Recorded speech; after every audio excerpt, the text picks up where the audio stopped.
Hi hi. Saibaba ದೇವಸ್ಥಾನಕ್ಕೆ ಹೋಗ್ತಾ ಇದ್ನಲ್ಲ, ಸೊ ವೈಟ್ ಈ ತರ ಫುಲ್ ಡೆಕೋರ್ ಮಾಡಿದ್ದಾರೆ. ಸೊ ಹಲೋ ಗೈಸ್, ಎಲ್ಲರಿಗೂ ನಮಸ್ಕಾರ. Welcome back to my YouTube channel. ಇವತ್ತು ಏನ್ ವಿಶೇಷ ಅಂದ್ರೆ, ಇವತ್ತು ಗುರು ಪೌರ್ಣಮಿ ಆಗಿರೋದ್ರಿಂದ ನಾನು ದೇವಸ್ಥಾನಕ್ಕೆ ಹೋಗ್ತಾ ಇದ್ದೀನಿ. ಅದು ನಮ್ಮ ತುಮಕೂರಲ್ಲಿರೋ ಫೇಮಸ್ ಸಾಯಿಬಾಬಾ ದೇವಸ್ಥಾನ ಬನಶಂಕರಿಯಲ್ಲಿರೋದು. ತುಂಬಾ ಚೆನ್ನಾಗಿ ರೆಡಿ ಮಾಡಿರ್ತಾರೆ, ಅಂದ್ರೆ ತುಂಬಾ ಚೆನ್ನಾಗಿ ಡೆಕೋರ್ ಮಾಡಿರ್ತಾರೆ ಇವತ್ತು. ಸೊ ನಾನು ನಿಮ್ಗೂ ತೋರ್ಸೋಣ ಅಂತ ಅನ್ಕೊಂಡೆ, ನಮ್ಮ ತುಮಕೂರಲ್ಲಿ ಎಷ್ಟು ಚೆನ್ನಾಗಿ ಅಂದ್ರೆ ಡೆಕೋರ್ ಮಾಡಿ ನಮ್ಮ ಸಾಯಿಬಾಬಾ ದೇವಸ್ಥಾನ ಎಲ್ಲ ಹೆಂಗಿರುತ್ತೆ ಅಂತ. ಸೊ ಇವಾಗ ಶಾಪ್ ಎಲ್ಲ ಮುಗಿಸ್ಕೊಂಡು ಮನೆಗೆ ಬಂದೆ. ಫುಲ್ಲು ಮಳೆ ಬರಂಗ್ ಆಗ್ಬಿಟ್ಟಿದೆ. ಹೆಂಗ್ ಹೋಗ್ಬೇಕೋ ಗೊತ್ತಿಲ್ಲ ನನಗೆ. ಅಲ್ಲ, ಕಾರಲ್ಲೇ ಹೋಗ್ತೀನಿ ಇವತ್ತು, ಬಟ್ ಅಲ್ಲಿ ಫುಲ್ ಮಳೆ ಬರಂಗ್ ಆಗ್ಬಿಟ್ಟಿದೆ. ಮಳೆ ಇರುತ್ತೆ, ಸ್ವಲ್ಪ ಔಟ್ಡೋರ್ ಸ್ಪೇಸು, ಬಟ್ ಒಳಗಡೆ ದೇವ್ರನ್ನ ಕೂಡ್ಸಿದ್ದಾರೆ. ಸೊ ಹೋಗೋಣ ಬನ್ನಿ. ಇವಾಗ ನಾನು ಡ್ರೆಸ್ ಚೇಂಜ್ ಮಾಡಿ ಸ್ವಲ್ಪ ವಿಡಿಯೋಸ್ ಮಾಡಬೇಕಾಗಿತ್ತು, ಅದ್ರ ಜೊತೆಗೆ ರೆಡಿ ಆಗಬೇಕು. ಸೊ ಬನ್ನಿ ಗೈಸ್, ಹೋಗೋಣ. ರೆಡಿ ಆಗ್ಬಿಟ್ಟು ಆಮೇಲೆ ರೆಡಿ ಆದ್ಮೇಲೆ ಸಿಗ್ತೀನಿ. ಸೊ ಗೈಸ್, ನಾನು ಕಂಪ್ಲೀಟ್ ಆಗಿ ರೆಡಿ ಆಗಿದ್ದೀನಿ ಇವಾಗ. ನನಗೆ ವೈಟ್ ಕಲರ್ ಡ್ರೆಸ್ಸಸ್ ಅಂದ್ರೆ ಸಿಕ್ಕಾಪಟ್ಟೆ ಇಷ್ಟ. ಹೆಂಗಿದ್ರು ಸಾಯಿಬಾಬಾ ದೇವಸ್ಥಾನಕ್ಕೆ ಹೋಗ್ತಾ ಇದ್ನಲ್ಲ, ಸೊ ವೈಟ್ ಹಾಕೊಂಡು ಹೋಗೋಣ ಅಂತ ಇವತ್ತು ವೈಟ್ ಹಾಕೊಂಡಿದ್ದೀನಿ. ಸೊ ಹೆಂಗ್ ಕಾಣ್ತಿದ್ದೀನಿ ಅಂತ ಕಮೆಂಟ್ ಬಾಕ್ಸ್ ಅಲ್ಲಿ ಕಮೆಂಟ್ ಮಾಡಿ ಗೈಸ್. ಸೊ ಇವಾಗ ಹೊರಡ್ಬೇಕು. ಹೋಗ್ತಾ ನಾನು ದೇವಸ್ಥಾನದಲ್ಲಿ ಸಿಗ್ತೀನಿ ನಿಮ್ಗೆ ಮತ್ತೆ. ಇದು ನಮ್ಮ ಬನಶಂಕರಿ ದೇವಸ್ಥಾನ ಸಾಯಿಬಾಬಾದು. ಸೊ ಇವಾಗ ಒಳಗಡೆ ಹೋಗೋಣ. ಸೊ ಈ ತರ ಫುಲ್ ಡೆಕೋರ್ ಮಾಡಿದ್ದಾರೆ. ಫುಲ್ ಸ್ಟಾಲ್ಸ್ ಇಟ್ಟಿರ್ತಾರೆ. ಸೊ ಇದು ಬಂದ್ಬಿಟ್ಟು ಗುಡಿ. ಇದ್ರೊಳಗಡೆ ಸಾಯಿಬಾಬಾ ನೆಲ್ಸಿರೋದು ಇಂದಾಚು ಇಟ್ಟಿರೋದು. ಸೊ ನೋಡ್ತೀವಿ. ಇಲ್ಲಿ ನಮ್ ಡುಮ್ಮು ಫ್ರೆಂಡ್ಸ್ ಸಿಕ್ಕಿದ್ದಾರೆ. Hi hi. ನಮಸ್ಕಾರ.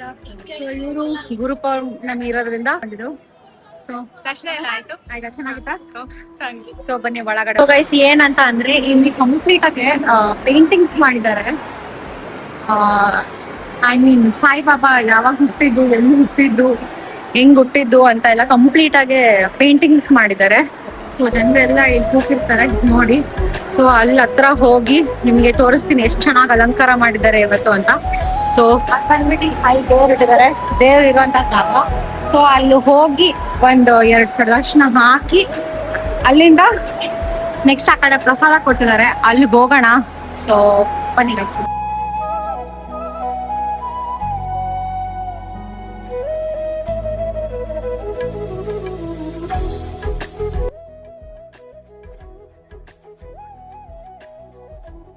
ಆಕ್ಚುಲಿ ಇವಾಗ ಫುಲ್ ಕುತ್ಕೊಂಡ್ವಿ. ದೇವ್ರ ದರ್ಶನ ಆಯ್ತು. ಅಲ್ಲಿ ದೇವ್ರ ಹತ್ರ ವಿಡಿಯೋ ಮಾಡಕ್ ಬಿಡ್ಲಿಲ್ಲ, ಸಿಕ್ಕಾಪಟ್ಟೆ ಜನ ಇರೋದಕ್ಕೆ. ಸೊ ಇನ್ನೊಂದ್ ದಿವಸ ಬರ್ತೀನಿ, ಯಾರು ಜನ ಇರಲ್ಲ. ಗುರು ಪೌರ್ಣಮಿ ದಿವಸ ಮಾತ್ರ ತುಂಬಾ ಜನ ಇರ್ತಾರೆ. ಸೊ ಇವಾಗ ಆಚೆ ಹೋಗಿ ಆ ಕಡೆ ಪ್ರಸಾದ ಕೊಡ್ತಿರ್ತಾರೆ. ಸುತ್ತಲೂ ಏನಿದೆ ಅಂತ ನೋಡ್ಕೊಂಡ್ ಬರೋಣ. ಸೊ ಹೋಗೋಣ ಬನ್ನಿ. ಸೊ ಗೈಸ್, ಇವಾಗ ನಾವ್ ಆಚೆ ಬಂದ್ವಿ. ಆಚೆ ಕಡೆ ಕಂಪ್ಲೀಟ್ ಆಗಿ ನಿಮಗೆ ಪ್ರಸಾದ ಕೊಡೋ ಜಾಗ. ಎಲ್ಲರೂ ಕೂತಿರ್ತಾರೆ ಪ್ರಸಾದ ಇಸ್ಕೊಂಡು. ಸೊ ಬನ್ನಿ ಹೋಗೋಣ. ನಾವು ಏನ್ ಪ್ರಸಾದ ಕೊಡ್ತೀರ? ಇದು ಪ್ರಸಾದ ಕೊಡ್ತಿದ್ರು. ಸ್ವಲ್ಪ ಸ್ವೀಟು ಸ್ವಲ್ಪ ಹಚ್ಕೊಂಡಿದ್ದೆ.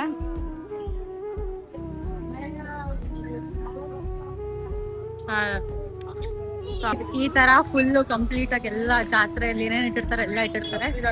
ಸೊ ನಾನ್ ಯಾವಾಗ್ಲೂನು ಏನಾರ ಜುಮ್ಕಾಸೋ ಏನಾರ ಒಂದ್ ತಗೊಂಡ್ ಹೋಗ್ತೀನಿ ಇಲ್ಲಿಗೆ ಬಂದಾಗ. ಸೊ ಬನ್ನಿ ಇವಾಗ ಏನ್ ತಗೋತೀನಿ ನೋಡೋಣ. ಸೊ ನೋಡಿ ಎಷ್ಟು ಫುಲ್ ಕಂಪ್ಲೀಟ್ ಆಗಿ ರೋಡ್ ಕಂಪ್ಲೀಟ್ ಆಗಿ ಇಟ್ಟಿರ್ತಾರೆ ಏನಾದ್ರೂ ಒಂದು. ಸೊ ಬನ್ನಿ ನೋಡೋಣ. ಸೊ ಗೈಸ್, ನಾನು ಈ 4 ಜುಮ್ಕಾ ತಗೊಂಡೆ. ನೋಡಿ ಎಷ್ಟು ಕ್ಯೂಟ್ ಆಗಿದಾವೆ ಅಂತ ಎಲ್ಲ. ಈ ತರ ಎಲ್ಲ ನಾವು ಹೋದ್ರೆ ಅದನ್ನ ಜಾತ್ರೆ ಆಗ್ಲಿ ಎಲ್ಲಾನ ಈ ತರ ಎಲ್ಲ ಸ್ಟಾಲ್ಸ್ ಹಾಕಿದ್ರು ನಾನು 100% ತಗೊಳ್ದಲ್ಲ ಅಂತ ಬಿಡಲ್ಲ. ಏನಾದ್ರೂ ಒಂದ್ ತಗೊಂಡ್ ಬರ್ತೀನಿ, ಒಂಥರ ಮೆಮೊರಿ ಗೈಸ್. ಎಲ್ಲ ನಾವು ಹೋದಾಗಿ ತಗೊಂಡು ಬಂದು. ನನಗೆ ಜುಮ್ಕಾಸ್ ಕಲೆಕ್ಷನ್ ಅಂದ್ರೆ ಸಿಕ್ಕಾಪಟ್ಟೆ ಇಷ್ಟ. ಎಲ್ಲಾದ್ರೂ ಜುಮ್ಕಾಸ ಜಾಸ್ತಿ ತಗೊಳ್ಳೋದು. ಸೊ ಒಂದ್ ಆಲ್ಮೋಸ್ಟ್ ಎಷ್ಟೋ ಒಂದಿದೆ ಗೊತ್ತಿಲ್ಲ, ಬಟ್ ಒಂದು ಹಾಕೊಳ್ಳೋದು. ನೋಡಿ ಇವಾಗ್ಲೂ ಮಾಮೂಲಿ ಯಾವ್ದೋ ಒಂದ್ ಚಿಕ್ಕದ್ ಹಾಕೊಂಡ್ ಬಂದಿದ್ದೀನಿ. ಹಾಕೊಳ್ಳಲ್ಲ, ಇಟ್ಕೊಂಡ್ ಕಲೆಕ್ಟ್ ಮಾಡ್ಕೊಂಡು ಇಟ್ಕೊಳಕ್ ಮಾತ್ರ ಸಿಕ್ಕಾಪಟ್ಟೆ ಇಷ್ಟ. ಸೊ ಇಷ್ಟು ತಗೊಂಡಿದ್ದೀನಿ. ನೋಡೋಣ ಇದು ಯಾವಾಗ ಹಾಕೊಂತೀನೋ ಗೊತ್ತಿಲ್ಲ. ಬನ್ನಿ, ಅಷ್ಟೇ ಮುಗೀತು. ಮನೆಗೆ ಹೋಗಿ ಸಿಗ್ತೀನಿ ಬನ್ನಿ ಹೋಗೋಣ. ಸೊ ಗೈಸ್, ನಾನು ದೇವಸ್ಥಾನ ಎಲ್ಲ ಮುಗಿಸ್ಕೊಂಡು ಮನೆಗೆ ಹೋಗಿ ಡ್ರೆಸ್ ಚೇಂಜ್ ಮಾಡ್ಕೊಂಡು ಸ್ವಲ್ಪ ಎಲ್ಲ ಕ್ಲೀನಪ್ ಆಗಿ ಬಂದಿದ್ದು ಶಾಪಿಗೆ ಬೇಗ ಬರಬೇಕಾಗಿತ್ತು ಶಾಪಿಗೆ. ಸೊ ಇವಾಗ ಶಾಪಿಗೆ ಬಂದಿದ್ದೀನಿ. ತುಂಬ ಕೆಲಸ ಇದೆ. ಇನ್ನೇನು ಸೀಸನ್, ಆ್ಯಕ್ಚುಲಿ ವರಮಹಾಲಕ್ಷ್ಮಿ ಸೀಸನ್ ಬೇರೆ. ಸೊ ಸ್ವಲ್ಪ ಜಾಸ್ತಿ ಕಸ್ಟಮರ್ಸ್ ಇರ್ತಾರೆ. ಸೊ ಬೇಗ ಬರಬೇಕಾಗತ್ತೆ ಆವಾಗ. ಸೊ ಇವತ್ತು ಗುರು ಪೌರ್ಣಮಿ ಆಗಿರೋದ್ರಿಂದ ಸಾಯಿಬಾಬಾ ದೇವಸ್ಥಾನ ತುಂಬಾ ಅಂದ್ರೆ ತುಂಬಾ ರಶ್ ಇತ್ತು. ಅಷ್ಟು ಯೂಶಲಿ ರಶ್ ಇರಲ್ಲ ಗೈಸ್. ತುಂಬಾ ಅಂದ್ರೆ ತುಂಬಾ ಜಾಸ್ತಿ ರಶ್ ಇರುತ್ತೆ, ನಿಮ್ಗೆ ಗೊತ್ತಿರುತ್ತೆ. ಸೊ ಅಲ್ಲಿ ಆ ದೇವಸ್ಥಾನ ಅಂತೂ ಸಿಕ್ಕಾಪಟ್ಟೆ ಬ್ಯೂಟಿಫುಲ್ ಆಗಿದೆ, ನೀವು ನೋಡಿರ್ತೀರಾ. ಸೊ ಒಳಗಡೆ ಪೇಂಟಿಂಗ್ಸ್ ಎಲ್ಲ ನಾನು ಇನ್ನೊಂದ್ ದಿವಸ ಹೋಗಿ ಕಂಪ್ಲೀಟ್ ಆಗಿ ಅದರದ್ದೇ ಒಂದು ವ್ಲಾಗ್ ಮಾಡಿ ತೋರಿಸ್ತೀನಿ. ಸೊ ತುಂಬಾ ಚೆನ್ನಾಗಿರುತ್ತೆ. ಸಾಯಿಬಾಬಾ ಹೆಂಗ್ ಹುಟ್ಟಿದ್ದು, ಎಲ್ಲಿ ಹುಟ್ಟಿದ್ದು, ಅಂದ್ರೆ ಯಾವ ತರ ಪ್ರತಿಯೊಂದು ಚಿಕ್ಕ ವಯಸ್ಸಿಂದ ಕೊನೆಯವರೆಗೂ ಪ್ರತಿಯೊಂದು ಅಲ್ಲಿ ಪೇಂಟಿಂಗ್ ನ ಕಾವ್ ಮಾಡಿದ್ದಾರೆ. ತುಂಬಾ ಅಂದ್ರೆ ತುಂಬಾ ಚೆನ್ನಾಗಿದೆ. ಸೊ ನಾನು ಇನ್ನೊಂದ್ ದಿವಸ ಹೋಗಿ ಕಂಪ್ಲೀಟ್ ಆಗಿ ಅದನ್ನ ತೋರಿಸ್ತೀನಿ. ಸೊ ಇಲ್ಲಿಗೆ ಈ ವ್ಲಾಗ್ ನ ಮುಗಿಸ್ತಾ ಇದ್ದೀನಿ. Thank you so much for watching. ಇದೇ ತರ ಸಪೋರ್ಟ್ ಮಾಡ್ತಾ ಇರಿ. ಆದಷ್ಟು ಸಬ್ಸ್ಕ್ರೈಬ್ ಮಾಡ್ಕೊಳ್ಳಿ, ಲೈಕ್ ಮಾಡಿ, ಶೇರ್ ಮಾಡಿ ಈ ವಿಡಿಯೋನ, ಕಮೆಂಟ್ ಮಾಡಿ ನಾನು ನೆಕ್ಸ್ಟ್ ಏನೇನ್ ಮಾಡ್ಬೋದು ಅಂತ. So thank you so much for watching guys. Bye bye.